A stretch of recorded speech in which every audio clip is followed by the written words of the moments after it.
دوستوں، بنی اسرائیل ایک ایسی قوم ہے جن کے پاس اللہ پاک نے بہت سارے پیغمبر بھیجے جو ہر دور میں اس قوم کی رہنمائی کرتے رہے۔ اللہ پاک نے بنی اسرائیل کو لمبے وقت تک دنیاوی ترقی عطا فرمائی اور بے شمار نعمتوں سے نوازا اور مقدس سرزمین بھی عطا کی۔ اس کے بعد بھی یہ قوم اللہ پاک کی نافرمانی کرتی رہی۔ ان یہودیوں نے اللہ پاک کے بھیجے گئے بے شمار نبیوں کا قتل کیا اور شرک میں مبتلا رہے۔ جب اللہ انہیں عذاب میں ڈالتا تو یہ اپنے نبی پر ایمان لا کر ان کی باتوں پر عمل پیرا ہو جاتے۔ جیسے ہی انہیں عذابوں سے نجات ملتی تو یہ اپنے وعدوں کو توڑ کر گمراہی کی طرف ہو جاتے اور حق کا انکار کرنے لگتے۔ قرآن پاک میں بنی اسرائیل کی نافرمانیوں کے کئی واقعات موجود ہیں، جن میں سے ایک سامری جادوگر کا واقعہ ہے جس نے بنی اسرائیل کو حق کے راستے سے پھیر کر انہیں ایک بچڑے کی پوجا پر لگا دیا تھا۔ روایتوں کے مطابق سامری کا اصلی نام موسیٰ ابن ظفر تھا۔ سامری جس سال پیدا ہوا اسی دوران فرعون نے بچوں کو قتل کرنے کا حکم جاری کیا تھا۔ جب سامری کی ماں کو یہ خطرہ محسوس ہوا کہ فرعون کے سپاہی اس کے بچے کو قتل کر دیں گے تو اس نے اپنے بچے کو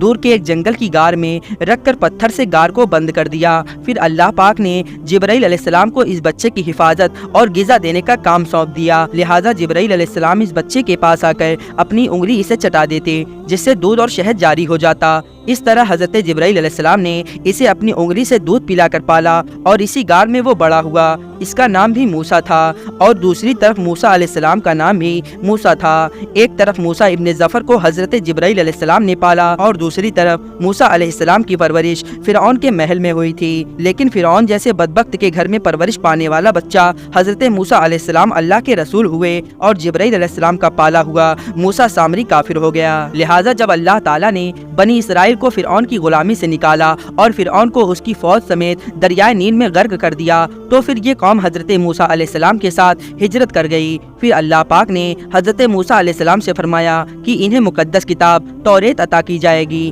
جو بنی اسرائیل اور ان کے بعد کے آنے والے لوگوں کے لیے ہدایت ہوگی۔ تو حضرت موسیٰ علیہ السلام کو حکم ملا کہ وہ 30 رات کوہ طور پر قیام کریں، اس کے بعد توریت عطا کی جائے گی۔ لہٰذا موسیٰ علیہ السلام نے اپنے بھائی ہارون علیہ السلام کو اپنا خلیفہ بنایا اور بنی اسرائیل کو اپنے بھائی ہارون علیہ السلام کے حوالے کر دیا اور فرمایا کہ جب تک میں کوہ طور سے واپس نہ لوٹوں تب تک آپ قوم کے مسئلوں کو حل کریں گے۔ موسیٰ علیہ السلام کوہ طور پر پہنچ کر 1 مہینے کے روزے اور اللہ پاک کی عبادت میں مشغول ہو گئے۔ ادھر شیطان کو بنی اسرائیل کو بہکانے کا موقع مل گیا، لہٰذا سامری نے قوم کو گمراہ کرنے کا ارادہ کیا۔ سامری بھی ہجرت کر کے بنی اسرائیل کے ساتھ آیا تھا۔ جب موسیٰ علیہ السلام کو آنے میں دیری ہوئی اور 30 دن سے بھی زیادہ ہو گئے تو سامری نے بنی اسرائیل میں افواہ پھیلا دی کہ موسیٰ علیہ السلام کا انتقال ہو گیا ہے اور کہا کہ تم لوگ اپنے سونے چاندی کے زیورات میرے پاس رکھ دو تاکہ سفر میں کہیں یہ قیمتی چیزیں کھو نہ جائیں۔ لہٰذا بنی اسرائیل نے اس کی بات مان لی اور اپنی قیمتی چیزیں اسے دے دیں۔ اس نے آگ کی ایک بھٹی بنائی اور پورا سونا چاندی اس میں ڈال دیا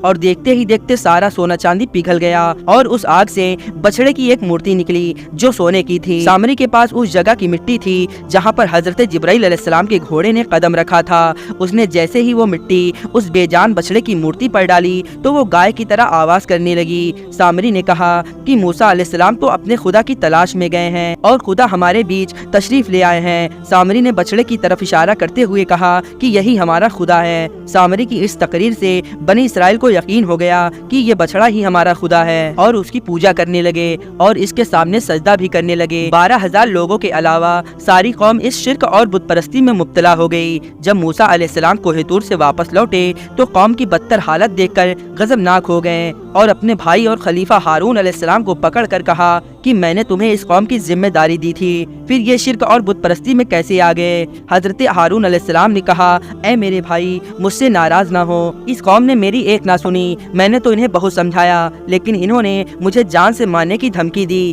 کیونکہ میں نے ان کا ساتھ نہیں دیا۔ موسیٰ علیہ السلام کا جب جلال تھوڑا سا کم ہوا تو آپ علیہ السلام نے اپنے بھائی کی بخشش کی دعا کی۔ بنی اسرائیل نے جب موسیٰ علیہ السلام کو دیکھا تو بہت شرمندہ ہوئے۔ حضرت موسیٰ علیہ السلام نے سامری سے پوچھا کہ تو نے ایسا کیوں کیا؟ تو سامری نے کہا میرے نفس نے مجھے ایسا کرنے پر مجبور کیا تھا۔ موسیٰ علیہ السلام نے اس بچڑے کو جلا دیا اور اس کے ٹکڑے ٹکڑے کر کے سمندر کے حوالے کر دیا اور اللہ کے حکم سے موسیٰ علیہ السلام نے سامری کو بنی اسرائیل سے نکال دیا اور سبھی کو اس سے رابطہ رکھنے سے منع فرمایا۔ بعض مفسرین نے لکھا ہے کہ حضرت موسیٰ علیہ السلام نے سامری کو بد دعا دی جس سے اللہ تعالیٰ نے سامری کو ایسی بیماری میں مبتلا کر دیا جس سے اس کی دردناک موت ہو گئی۔